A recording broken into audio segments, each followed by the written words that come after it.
Bonjour et bienvenue à tous. Merci pour en avoir pris le temps avec nous aujourd'hui. Notre présentation aujourd'hui fait partie de notre série de webinaires pour vous présenter des modules qui rajoutent aux valeurs de votre solution Sage 300. Aujourd'hui, on parle de Extended Landed Cost qui améliore Sage 300, permettant une gestion précise des coûts avant et après la réception de la commande. Cette solution vient en deux niveaux. La première, qui utilise simplement le concept des PO pour ajouter les coûts additionnels. Et un deuxième niveau pour ceux qui font des importations des containers pour vous donner un outil pour bâtir le container et repartitionner les coûts parmi le contenu. Maintenant, je vais passer la parole à Marco Pomponi, qui va vous faire une petite présentation de les deux niveaux de notre solution Extended Landed Cost. Merci, Rainer. Merci tout le monde encore pour votre présence. Le problème, d'abord, je vais commencer en décrivant c'est quoi la justification, la raison d'être du programme Extended Landed Cost. Le problème qu'on a identifié dans les achats et les inventaires, c'est dans les réceptions et les coûts additionnels. D'abord, quand on achète des produits, c'est sûr qu'on a un fournisseur avec le coût d'achat du fournisseur. Mais de plus en plus, avec les importations, les coûts additionnels commencent à devenir très importants pour avoir des bonnes marges de coûts dans notre système. D'abord, ce que Sage offre, on va dire out of the box, là, par défaut, c'est au moment de la réception ou au moment de la facturation, qu'on matche notre réception à une facture. C'est les deux premières places dans le système qui nous offrent la possibilité d'ajouter des coûts additionnels. D'abord, pour ceux qui ne le connaissent pas, parce que des fois, juste pour faire un petit refresh, dans l'écran de receipt, le PO receipt, et dans l'écran si on ouvre un receipt, on fait notre réception d'un PO, et ensuite, c'est là qu'il nous offre la possibilité de l'onglet Additional Cost qui est vide pour rajouter des coûts manuellement dans le système. Si ce n'est pas fait à la réception, une autre opportunité, c'est au moment de la saisie de la facture, d'être capable de saisir une facture et choisir un receipt qui n'a pas de coût additionnel au moment qu'on le reçoit et de rajouter des coûts additionnels, soit du même fournisseur, soit d'un autre fournisseur. OK? C'est quoi le problème? D'abord, oui, Sage offre le coût additionnel présentement, mais le problématique, c'est au niveau du timing, au niveau de les coûts et le mouvement des inventaires. D'abord, on fait une réception sans coût additionnel, parce que généralement, c'est l'entrepôt qui fait des réceptions, soit dans Sage directement, soit via des scanners, des systèmes de scanners qui sont potentiels. Et ensuite, le coût et les quantités rentrent dans l'inventaire. Si le produit est ensuite vendu ou bien consommé au niveau d'une production, si c'est utilisé dans des fabrications, le coût d'achat initial du fournisseur initial, c'est lui qui est consommé comme le coût qui est soit marge, le cost of goods, le coût de marchandises vendues, ou bien qui devient partie du coût de le produit qui est fabriqué. Okay? Ensuite, on reçoit la facture un jour, 2 jours, une semaine plus tard. On reçoit puis on saisit la facture des coûts additionnels. Et puis, comptablement, on a un choix rendu là. D'abord, pour le monde qui ne veulent pas se mêler dans l'inventaire, ils le passent directement au payable, dans Accounts Payable, puis ça passe aux dépenses. Mais en le faisant via Invoice Batch List de payable, c'est sûr qu'on n'aura jamais le coût réel dans notre inventaire. On aura juste le coût du fabricant. Okay? D'abord, la deuxième solution, c'est d'utiliser les écrans de default de Sage, en Invoice Entry, par exemple, pour faire référence à un receipt et rajouter le coût additionnel. Rendu dans cet écran, on peut saisir et on choisit notre fournisseur et on choisit un coût, on va dire port handler, on choisit un reçu n'importe lequel et on rajoute des coûts additionnels, mais c'est très manuel. Et pas seulement manuel, mais c'est quelque chose qu'il faut calculer, c'est quoi les montants. Et ensuite, la méthode de proration, c'est du prorate manual, par quantité, par coût, par poids, ou no proration. No proration, c'est simplement de dire que ça va passer aux dépenses. D'abord, on choisit no proration, puis on choisit un code de dépense, mais ce n'est pas le but. Le but, c'est de l'envoyer vers l'inventaire. D'abord, on choisit une des méthodes prorate. D'abord, prorate, ça veut dire comment est-ce qu'on distribue la distribution du coût, et soit par quantité, coût, poids ou manuellement, où on inscrit ligne par ligne comment est-ce qu'on veut le distribuer. Mais le problème, c'est si on a déjà consommé le produit, ben, on se ramasse à rajouter un coût à l'inventaire sans la quantité. D'abord, la prochaine vente le même produit, s'il en reste, c'est lui qui va absorber tout le coût additionnel. D'abord, la première vente, et c'est léger au niveau du coût parce que c'est juste le coût initial du fournisseur. Puis la deuxième vente qui inclut le coût additionnel qui était saisi en retard, mais lui, il est comme presque dédoublé parce qu'il absorbe tout le coût additionnel de l'inventaire. D'abord, le monde qui font des analyses au niveau des marges de profit, ça génère un zigzag. Ça veut dire qu'il y a les ventes qui sont très profitables, on voit beaucoup de profit, puis il y a d'autres ventes du même produit qui est moins profitable. D'abord, on ne voit pas soit un ou l'autre, ça ne nous donne pas la réalité de qu'est-ce qui est le vrai coût, incluant le coût réel incluant les coûts additionnels, c'est parce qu'ils arrivent en retard. D'abord, pour revenir à qu'est-ce que la conception de notre produit, c'est de rajouter la possibilité d'inclure les coûts additionnels au moment de la saisie du PO. D'abord, les deux niveaux. Niveau 1, c'est au niveau de purchase order. Purchase order, c'est le monde qui n'ont pas ils n'ont pas la complication de la gestion de contenant, puis c'est vraiment les coûts additionnels, ils peuvent les définir au moment de la saisie du PO.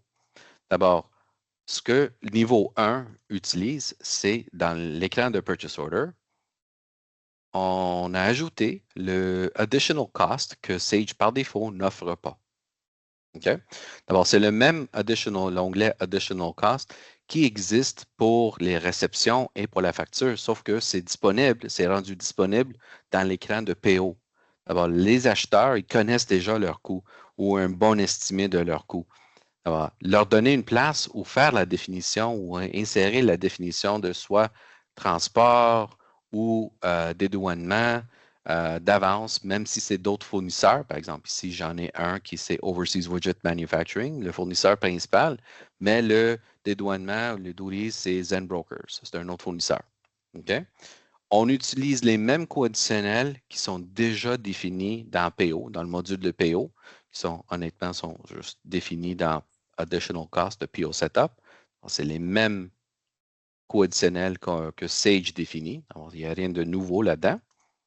Et on vous donne la possibilité de les rentrer. On a rajouté aussi le fait qu'on donne un sommaire des coûts additionnels dans notre écran.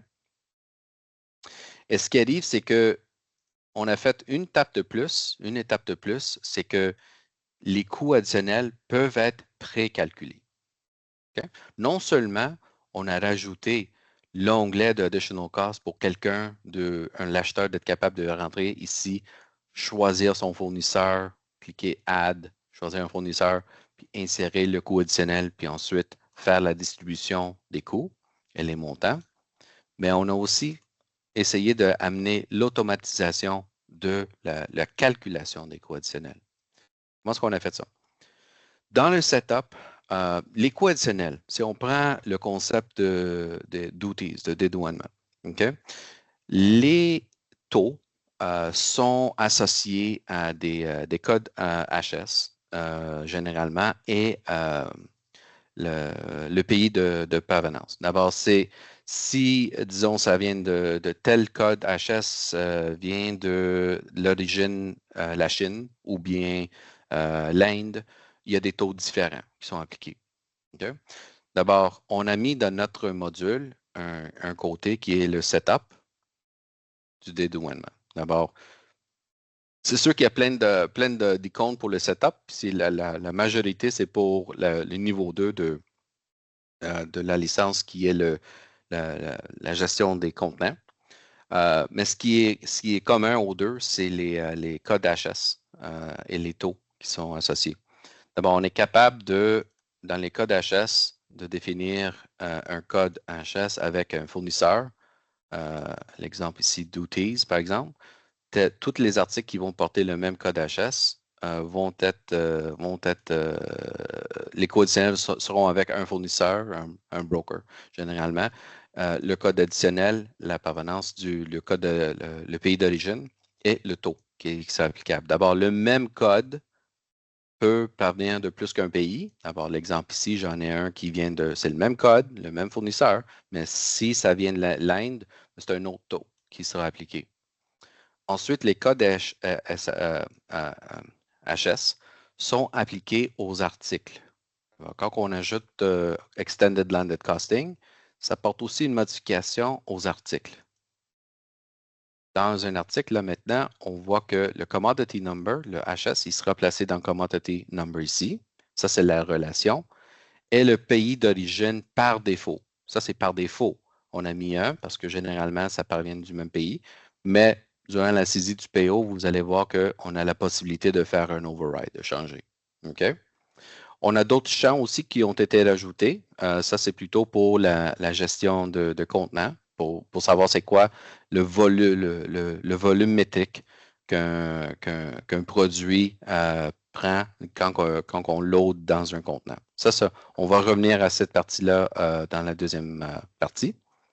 D'abord, en faisant la relation, on évite de devoir définir chaque article avec son taux spécifique parce que souvent, on se ramasse avec les mêmes genres d'articles et un set plus petit, on va dire, de maintenir au niveau du code HS au lieu de maintenir tous nos articles d'inventaire au niveau des taux. Alors, rendu que le petit setup est fait, quand on bâtit un nouveau PO,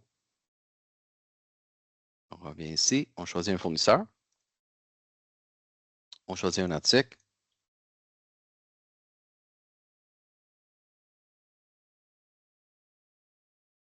on commande notre quantité. Vous voyez qu'il y a déjà Country of Origin qui est ici, le pays. On pourrait cliquer la loupe et choisir un autre pays, par exemple. Si je laisse tel quel, c'est la Chine. Et puis, ce qui est fait maintenant, c'est que dans les coûts additionnels, le fournisseur, les coûts additionnels sont déjà insérés. D'abord, j'ai déjà deux fournisseurs. J'en ai un pour le dédouanement. J'ai un autre pour overseas, pour le transport. Bon, vous voyez que les montants sont zéro et on a rajouté tout simplement un bouton pour chaque coût additionnel ou juste à cliquer, puis il va faire son calcul selon les taux qui sont attribués. La raison qu'on a mis un bouton pour le calculer, c'est parce que des fois, on travaille un PO au niveau des lignes et on ne veut pas automatiser à 100% le fait qu'on fait un override parce que des fois, c'est l'acheteur qui va confirmer le chiffre exact. Puis, ils ont toujours la possibilité de porter une modification, puis on ne voulait pas juste faire un override à chaque fois. D'abord, on leur donne la chance de travailler, insérer tous les articles qu'ils ont besoin dans un PO. Rendu qu'ils sont complets, tous les articles vont déjà travailler pour auto-insérer tous les fournisseurs qui sont impliqués au niveau des coûts additionnels. Puis ils ont juste à cliquer recalculer, puis ils utilisent pour chaque article la calculation requise. D'abord, le prorate, c'est prorate manual, c'est par article. Si j'ajoute un autre article ici, vous allez voir que, disons que j'en ai besoin de 500 de lui. Et lui, il vient de l'Inde en passant. Je vais le garder tel quel pour le fun. Puis quand je fais mes coûts additionnels, puis je fais recalculate, là, les montants changent. Bon, là, c'est rendu 17 000. Puis si je fais je regarde mon drop-down, je vois que chaque article a son propre coût additionnel. D'abord, les coûts additionnels sont rajoutés par article. Ce n'est pas juste un blender que par quantité. C'est vraiment par item, le pourcentage qui est appliqué chacun. C'est sûr que l'acheteur, ça c'est le calcul automatique, c'est pas requis, mais c'est un ajout qui va accélérer même la gestion de la génération des PO. OK? D'abord, si quelqu'un veut rajouter quelque chose manuellement ou complètement modifié ou pas faire la définition des codes AHS, c'est pas une option qui est absolument requis. Mais c'est un ajout qu'on on a eu plusieurs circonstances qui nous l'ont demandé pour accélérer la saisie des PO. Une fois que le PO est saisi, le poste, comme toujours, on a le PO tel quel, comme prévu, et notre PO, ensuite, ça passe à la réception. D'abord, pour notre démonstration, il va falloir que je vous montre un petit setup. On a donné deux options. OK? D'abord, le PO, dans les options de PO, on a donné soit l'ajout des coûts additionnels dans la réception manuellement via un bouton ou une autodistribution via l'action de posting. OK? Pour la démonstration, je vais laisser manuel avec un bouton pour que ça soit très facile à le voir, le résultat. D'abord, si je rentre dans un receipt pour faire ma réception, je choisis mon PO. Oups, pas ça. On va prendre le PO que je viens de faire.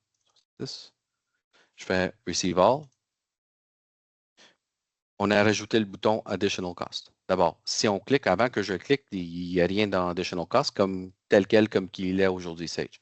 Mais si je clique Additional Cost, là, je me rends dans Additional Cost et tous les coûts additionnels sont transmis de ceux qui étaient dans le PO.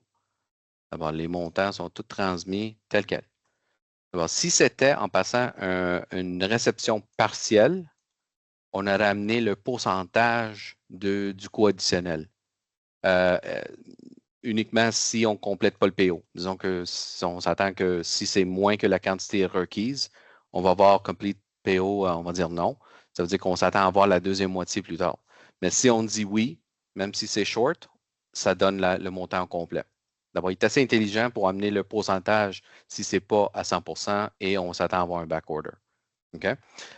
L'option que je vous ai montrée tantôt pour avoir manuel ou automatique, c'est le point de ne pas montrer un bouton que quelqu'un doit cliquer, mais que ce soit via l'action de post. D'abord, le auto, c'est quand quelqu'un poste un nouveau receipt. D'abord, le post nouveau receipt, la raison que c'est important, je pense qu'une bonne majorité utilise le concept de auto, c'est pas tout le monde qui fait des réceptions dans l'écran de Sage. D'abord, si on a embarqué avec des modules de scanning, puis il y en a plusieurs dans Sage, le posting de la réception se fait via un third party, ça veut dire soit AutoSimpli, Cellos, il y en a 4-5 outils qui sont faits via des scanners. D'abord, la réception est générée en dehors de Sage via un third party. D'abord, on n'aura pas la possibilité de cliquer un bouton. C'est quelqu'un dans l'entrepôt qui fait la réception du PO, okay, via son scanner. D'abord, c'est là que le posting qui se fait de l'entrepôt auto-insère les coûts additionnels selon la définition qui était transmise, qui était inscrite dans le PO. Okay? Rendu dans le PO, la raison d'être de vouloir rajouter tout ça, c'est que quand on fait un posting, c'est l'article et son coût unitaire de 134 plus ses coûts additionnels qui vont rentrer dans l'inventaire. D'abord, si je fais un post, tout simplement pour l'exemple ici, je fais un post. Parfait. Et puis, juste à titre de visualisation, si je me rends dans le Location Details, je choisis mon article, vous allez commencer à remarquer une différence que le coût de l'article unitaire du fournisseur, c'est 134, mais avec le coût additionnel, c'est 159. D'abord, Most Recent, il sera updaté avec le coût réel, landed cost, si on veut. Et le coût Last Unit Cost, ça va être le coût de l'achat via fournisseur. D'abord, le unit cost d'origine. Et c'est le 159 qui sera rajouté au average cost. Là, dans mon exemple, je suis en train de travailler des chiffres qui changent à chaque exemple que je montre. Mais généralement, ce qu'il faut comprendre, c'est que c'est 159 qui est rajouté au coût additionnel de la vente. Ici, on le voit plus proche. C'est un exemple que j'ai fait moins d'exemples. D'abord, c'était 30 à l'achat. Avec ses coûts additionnels, c'était 33. D'abord, le coût moyen, il grimpait à 31,90. Si on vend le produit, on le déplace soit pour une vente, soit pour un déplacement d'entrepôt, soit pour une fabrication, ça serait le coût réel qui va être pris pour la représentation du mouvement qui va suivre la réception. OK? Ça fait un peu le tour de les étapes d'insertion vers le receipt. Les prochaines étapes, honnêtement, c'est vraiment Sage d'origine. Pour quelqu'un qui n'est pas habitué, mais quand on fait notre matching d'une facture co-additionnelle, on rentre la facture dans PO Invoice. D'abord, ça, ce serait notre fournisseur de dédouanement. On choisit notre fournisseur ici, on va dire ZenBroker.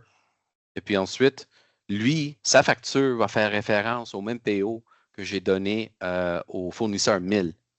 D'abord, sur sa facture, il va nous indiquer que c'est le PO, tantôt, c'était quel PO? On a dit 66. Il va faire une référence à PO 66. D'abord, si je choisis, je peux faire ma recherche de réception via PO. D'abord, je contain 66. Ça va me donner un autre fournisseur. Regarde, lui, c'est Overseas, c'est l'autre fournisseur. Mais en faisant la référence, ce qui arrive, c'est quand on fait une facture co-additionnelle, il n'y a pas d'article pour ZenBroker, mais il y a des coûts additionnels qui sont associés à la réception via le PO et on a juste à confirmer nos quantités. Quand on poste, ça envoie ça au payable pour une facture qui est à payer. D'abord, on ne fait plus des factures payables directes. On ne fait plus de PO séparés juste pour des coûts additionnels. C'est tout un PO d'origine vers un fournisseur d'origine avec des coûts additionnels qui peuvent varier soit sur le même fournisseur, soit sur d'autres fournisseurs, comme je vous ai montré dans cet exemple. OK? Pour passer à la deuxième patte, c'est le deuxième niveau, c'est quand on veut gérer des coûts, des containers, d'abord des contenants qui peuvent avoir soit un PO, soit plusieurs PO dans un contenant, un container, et on veut faire la gestion pour savoir bâtir nos propres containers, savoir les coûts additionnels du conteneur qui doit être séparé sur plusieurs PO. D'abord, l'exemple facile, c'est, disons, qu'on prépare un conteneur, un contenant qui porte plusieurs PO dans le même container. Ce qui va arriver, c'est généralement pour le transport, on va recevoir une facture pour le contenant, le coût du conteneur, mais ça doit être splitté sur plusieurs PO. D'abord, la job devient un peu ardue. Soit quelqu'un s'amuse à faire des estimations par facture pour splitter sa facture, mais ce que nous, on a pensé, c'est de donner une option de préparer des containers et au lieu de se casser la tête à faire des coûts additionnels directs dans le PO pour le container, ce qu'on peut faire, c'est rajouter des coûts additionnels sur les containers directement. D'abord, les PO, on va sortir un exemple, je pense que j'en ai un ici. OK. D'abord, si je remets un PO, on a rajouté un bouton de plus qui s'appelle Freight Related. D'abord, le Freight Related, ça veut dire qu'on traite des containers. OK? La raison qu'on fait Freight Related, ça rajoute des colonnes de plus. Ça nous indique dans quel job il va être impliqué. OK? Et il y a aussi une autre raison que j'expliquerai dans quelques minutes. OK? Le CBM ou le coût, le volume cubique métrique et le poids. D'abord, savoir c'est quoi l'espace et le poids qu'un article consomme dans un container. C'est important quand on fait le remplissage d'un container. Dans cet exemple, on choisit un PO, on choisit un fournisseur de nos articles. C'est la même chose d'un PO régulier, mais on dit Freight Related. en disant que je veux que ce PO-là est destiné pour être ajouté à un container. D'abord, on commence notre PO tel quel. On n'indique pas nos freight jobs d'avance. OK? Les freight jobs, c'est la prochaine patte. D'abord, on crée nos PO, puis ensuite, on remplit nos containers. Ça, c'est la séquence. Ce qu'on voit ici, c'est un calcul déjà prédéterminé de qu'est-ce que cette ligne représente quand je vais l'ajouter dans un container. Parce qu'un container, il y a un volume maximum et un poids maximum. D'abord, savoir quelle quantité, si j'ai une quantité de 2000, ça représente selon la taille du produit du packaging, plus son poids, il est déjà en mesure de me donner, mais ça, lui, il représente 2000 de lui, il représente 28 cubes métriques. Et ça représente 5600 livres ou kilos. Excuse. D'abord, ça me donne déjà une idée de qu'est-ce que je devrais commander pour que ça rentre dans un container d'ici si on se rapproche. OK? Bon, on bâtit nos PO tels quels et ensuite, on n'est pas obligé de faire notre coût additionnel à ce niveau. Tout ce qui sera un coût additionnel qui est associé à un container sera fait, ajouté au niveau container qui est un niveau plus haut. On complète nos PO, puis ensuite, on rentre dans Extended Landed Costing. On a 3 icônes, Bill of Lading, Container, puis le Freight Job. En priori, Freight Job inclut des containers puis inclut des Bill of Lading. D'abord, on pourrait travailler entièrement avec un écran, la Freight Job. D'abord, dans Freight Job, ce qu'on est capable de faire, c'est on crée un Freight Job où on peut indiquer des champs additionnels qui sont des champs que quelqu'un qui fait de l'importation des containers, il fait ce suivi dans Excel.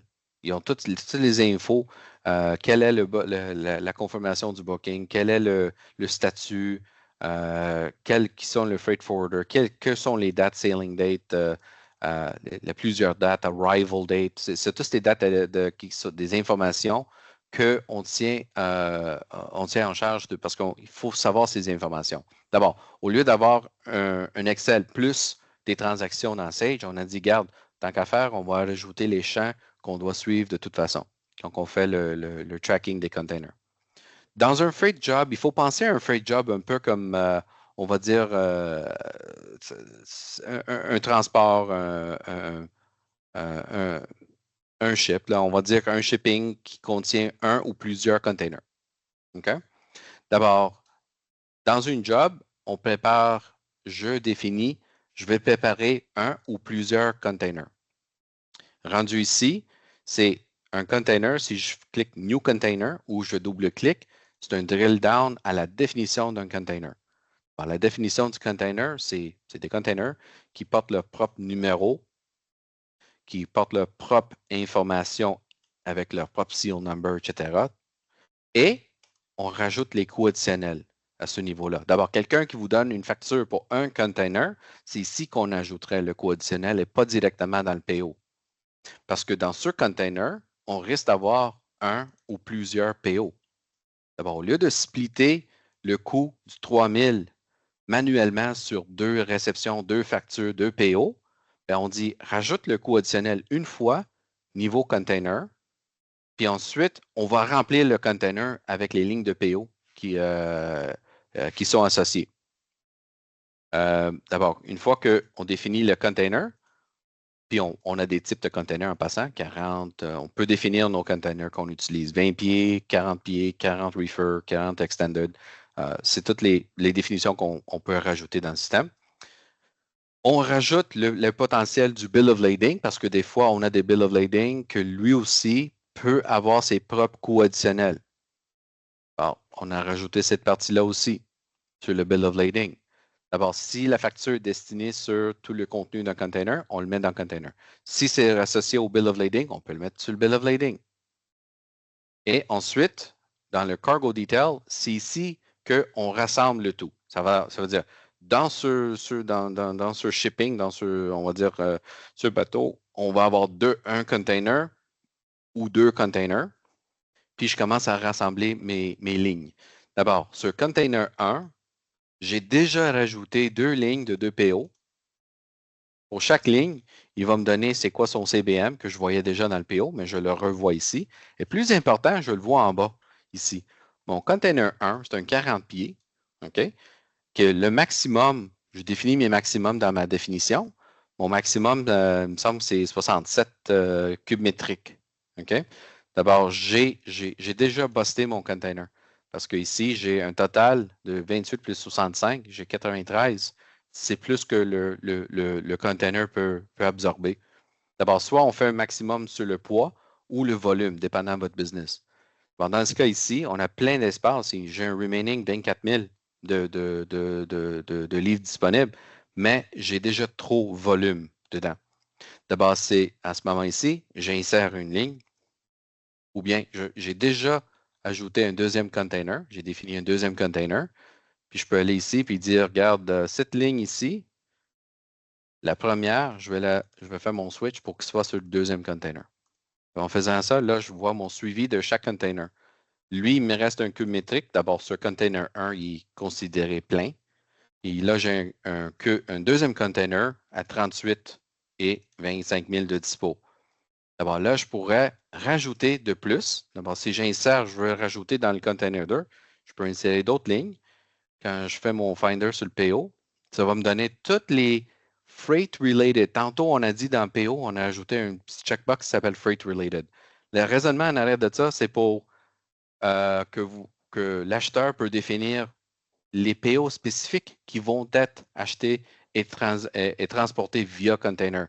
On ne veut pas avoir c'est pas nécessairement toutes les PO dans le système qui vont être achetés via container. D'abord, le checkbox, ça nous donne une possibilité de filtrer, fait déjà un filtrage rendu dans la gestion des containers. On voit uniquement les lignes qui ne sont pas déjà, qui sont freight related, qui ne sont pas déjà dans d'autres jobs. D'abord, c'est un pré-filtrage pour accélérer son travail. Ce module, en passant, c'est fait avec Extender de Orchid. Que si vous avez déjà un module de n'importe quel module de Extender de Orchid, vous savez que CTRL F vous donne la possibilité de faire du filtrage dans vos écrans. Bon, imagine qu'on a 200 lignes ici qui ne sont pas placées. Exemple, moi, je veux tout ce même article ici. Je peux faire CTRL F sur mon clavier. CTRL F, puis je peux dire égal, je veux juste cet article-là. Bon, il va me donner sur 3 PO différents le même article. J'aurais pu faire ça avec n'importe quelle colonne, filtré par fournisseur, etc. OK? Donc, ensuite, je peux sélectionner un par un ou selector le résultat et je submit, puis ça insère mes 3 lignes. Là, mes 3 lignes ne sont pas associées, sont ajoutées à la job, mais je ne les ai pas insérées dans un container encore. Je dois les associer maintenant. Mais ce que vous voyez déjà en bas ici, c'est la 3e ligne qui me donne c'est quoi mon total CBM 56. Sur chaque ligne, j'ai 7, 21, 28. La somme, c'est 56. D'abord, j'ai 38 de disponibles. Théoriquement, j'aurais pu mettre 7 plus 28, ça rentre en 38. D'abord, j'associe lui à 2 et lui au container 2. Et mon container, là, il me reste un tout 3.868 là-dessus. D'abord, pour la ligne qui reste, il me reste une ligne de 21 cubes métriques. C'est soit j'ajoute un 3e container. D'abord, pour rajouter un container, j'ai besoin d'un 3e. J'insère un 3e container, puis je reviens dans my cargo detail, puis je l'associe. La même chose se fait avec le bill of lading. Je peux les associer à soit le même bill of lading ou une 2e, 3e, selon nos définitions. Le résultat de rajouter tout ça, c'est que rendu dans Additional Cost Summary, ça nous donne déjà une idée de qu'est-ce qui sera notre landed cost, notre coût réel, même avant qu'on reçoit. Ce qui est très important parce que dans nos business, on est rendu que nos achats, ça se fait d'avance. Et nos costing, ce qu'on appelle notre costing, qu'on fait souvent hors du système pour savoir, mais mon coût réel sera X pour déterminer mon prix vendant. Ça se peut que mes achats et ma fabrication que je commande d'outre-mer, ça va prendre 3 mois avant que ça rentre. Mais je dois établir mes ventes, mes prix de vente, etc., bien en avance. D'abord, déjà d'avoir l'idée ici de ce serait quoi mon coût réel. J'ai 2 lignes j'ai 2 PO, Puis, je vais juste sauvegarder en passant. Si j'ai rajouté d'autres stocks, d'abord, si je sauvegarde, et j'amène dans mon additional cost, là, je verrai tout. Là, je vais ma réalité. Pour chaque ligne, on voit l'origine du PO, on voit la quantité du PO, le coût unitaire du PO. Ensuite, s'il y a des coûts additionnels directs sur le PO, c'est le coût additionnel pour cet article. C'est le coût additionnel du container, au moins sa partie à lui.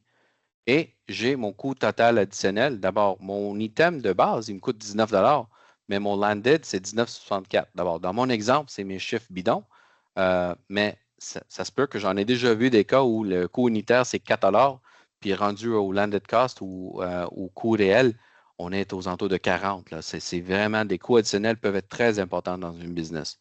Okay? Et ça leur donne déjà une idée de qu'est-ce qui sera le coût atteint quand il sera réceptionné. Une fois qu'on sauvegarde tout ça, ce qui arrive, c'est là, ça revient à être le même principe d'origine.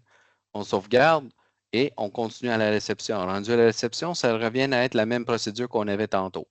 D'abord, je fais mon receipt, on choisit notre PO. J'avais, je sais pas, 52, je pense, l'exemple que j'avais. Je peux faire mon receive all. Je fais mon additional cost, puis tout est déjà préinséré avec les différents coûts, avec les montants distribués par type d'article. D'abord, lui, c'est le seul article qui a du drayage cost par définition. Si je m'en vais à un autre exemple, ici, j'ai freight, ici, j'ai port handler, taxable freight. Voilà, c'est juste un article qui a du taxable freight. D'abord, l'exemple, c'est selon chaque définition, c'est les coûts additionnels qui vont être associés. D'abord, une fois qu'on clique Post, ça rentre dans l'inventaire et on a un coût réel qui atteint l'inventaire. Ça fait le tour de la démonstration. Certainement, s'il y a des questions, n'importe quel type de questions, on est ouvert à répondre n'importe quoi là-dessus. Et je repasse la parole à Rainer. Merci beaucoup, Marco. Juste pour terminer la présentation, comme Marco a dit, nous sommes toujours disponibles pour répondre à des questions, pour donner une deuxième présentation plus personnalisée par client si vous avez un intérêt. Alors, si vous avez des questions, s'il vous plaît, nous rappelle. On va communiquer avec tout le monde qui était enregistré pour cet webinaire pour vous présenter un lien à la démonstration et pour voir si vous avez des questions particulièrement. Alors, encore un gros merci pour votre temps aujourd'hui et puis on vous souhaite une bonne après-midi.